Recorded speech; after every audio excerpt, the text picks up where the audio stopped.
নমস্কাৰ, এই মুহূৰ্ত দিবলৈ লৈছো আজি ৰাতিপুৱাৰ বহুকেইটা গুৰুত্বপূৰ্ণ খবৰ। আজি হৈছে 11 জুলাই। আজি ৰাতিপুৱাৰ প্ৰথমটো খবৰ হৈছে 28 মাহৰ অন্তত বাংলাদেশলৈ উভতিব শ্বেইখ হাছিনা। 2024 চনৰ জুলাইত প্ৰাণৰ মমতাত দেশ এৰি পলাইছিল হাছিনা। দীৰ্ঘ বিৰতিৰ অন্তত বাংলাদেশলৈ যাব হাছিনা। 28 মাহ ভাৰতত আশ্ৰয় লৈ আছিল 78 বছৰীয়া শ্বেখ হাছিনাই। বাংলাদেশলৈ গৈ আদালতত হাছিনাই কৰিব আত্মসমৰ্পণ।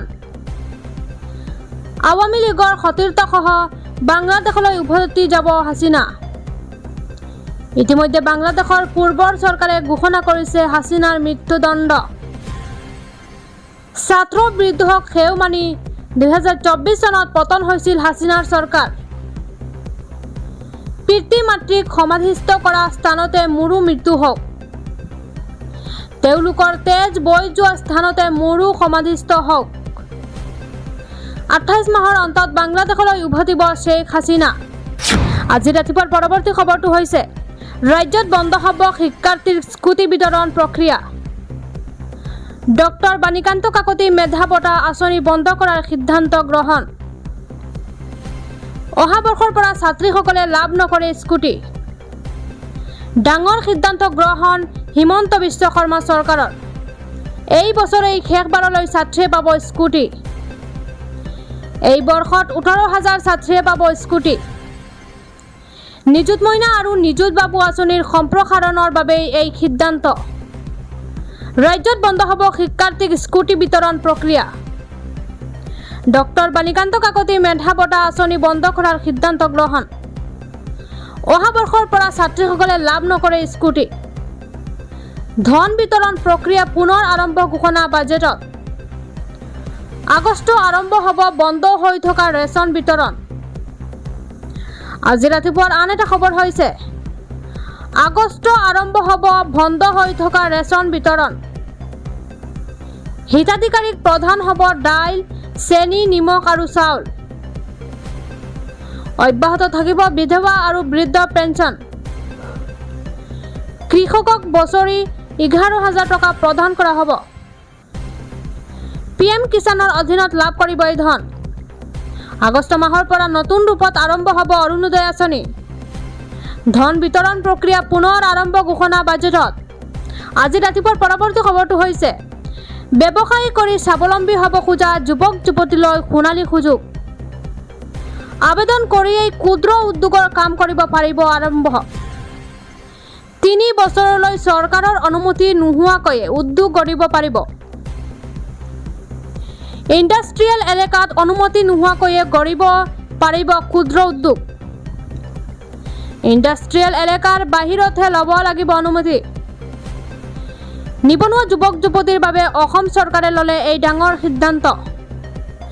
ডাঙৰ ঘোষণা মুখ্যমন্ত্ৰী ডক্টৰ হিমন্ত বিশ্ব শৰ্মাৰ।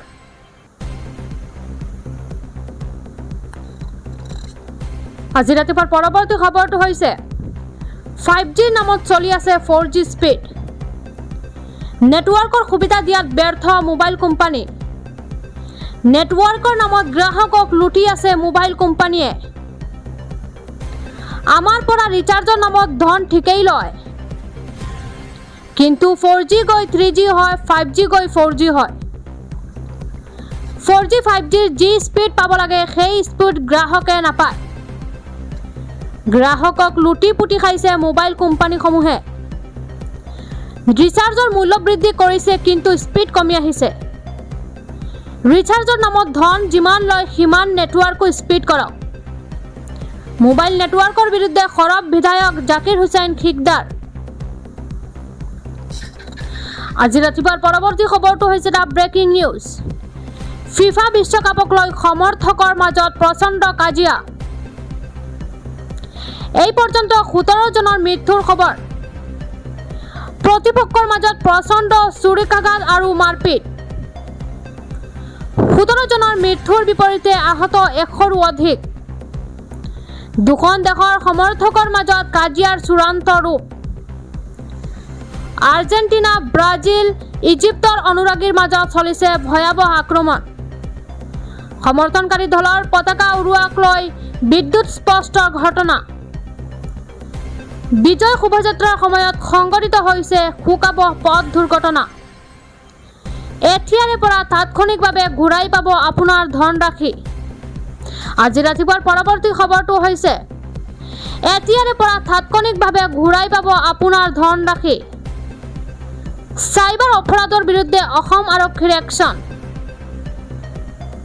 1930 আৰু E0 ফাৰে লগে লগে ল'ব ব্যৱস্থা। 10 লাখতকৈ অধিক ধন হেৰুৱালে E0 FIR-ৰ জৰিয়তে ল'ব ব্যৱস্থা। চাইবাৰ অপৰাধীৰ বলি হৈ হেৰুৱাইছে নেকি আপোনাৰ কষ্টৰ ধন? এতিয়াৰে পৰা তাৎক্ষণিকভাৱে ঘূৰাই পাব আপোনাৰ ধনৰাশি। চাইবাৰ অপৰাধৰ বিৰুদ্ধে অসম আৰক্ষীৰ একশ্যন। একেলগে গৃহহীন হৈ পৰিছে 1.5 লাখৰো অধিক জনতা। আজি ৰাতিপুৱাৰ আন এটা খবৰ হৈছে প্ৰকৃতিৰ সন্মুখত তছনত চীন। বৰ্তমানলৈ প্ৰকৃতিৰ ৰুষ্ট ৰূপত মৃত্যু 39 জনৰ। প্ৰলয়ংকৰী বান, ভূমিস্খলন, ঘূৰ্ণীৰ চীনত হাহাকাৰ। বানত উঠি আহিছে 900 বিষাক্ত সাপ। ফাৰ্মৰ পৰা গাঁৱৰ মাজলৈ উঠি আহিল সাপ। সাপ দেখি আতংকিত বানাক্ৰান্ত ৰাইজ। দৈনিক হোৱা প্ৰচণ্ড বৰষুণে বিপদ মাতিছে চীনলৈ। জলাশয়সমূহ উফন্দি উঠাৰ ফলত ঘৰ দুৱাৰ পানী বুৰ গৈছে। কাগজৰ নাওৰ দৰে ভাহিছে ঘৰ দুৱাৰ, যান বাহন। বানৰ মাজতে আহিছে ভয়ংকৰ ঘূৰ্ণীবতাহ। 5,000ৰো বাসগৃহ সম্পূৰ্ণৰূপে ধ্বংস হৈছে। 3 লাখ নাগৰিকৰ হৈছে ক্ষতিগ্ৰস্ত। একেলগে গৃহহীন হৈ পৰিছে 1.5 লাখৰো অধিক জনতা। আজি ৰাতিপুৱাৰ পৰৱৰ্তী খবৰটো হৈছে 4 দশকৰ অন্তত নিউজিলেণ্ডলৈ প্ৰধানমন্ত্ৰী নৰেন্দ্ৰ মোদী। বিমানবন্দৰত প্ৰধানমন্ত্ৰী মোদীক উষ্ম আদৰণি নিউজিলেণ্ডৰ প্ৰধানমন্ত্ৰী ক্ৰিষ্টোফাৰ লাকছনৰ।